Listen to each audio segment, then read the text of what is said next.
बीड शहरासह जिल्हाभरात रंगपंचमी मोठ्या उत्साहात साजरी. केज तालुक्यातील विडा येथे जावयाला गाड्यावर बसवण्याची परंपरा अबाधित.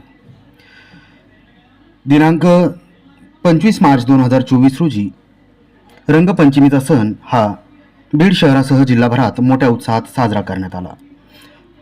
केज तालुक्यातील विडा येथे धुलीवंदनच्या दिवशी जावयाला गाढवावर बसवण्याची एक आगळीवेगळी परंपरा गेल्या 100 वर्षापासून विडेकर साजरी करतात. परंतु मागील काही दिवसापासून विड्याचे जावई घर सोडून फरार झाले आहेत, तर काहींनी आपले मोबाईल फोन बंद ठेवले आहेत. विड्यात 100 पेक्षा जास्त जावई आहेत. यातील कोणाचा गर्दर सवारीसाठी नंबर लागतो याची उत्सुकता सर्वांना लागली होती.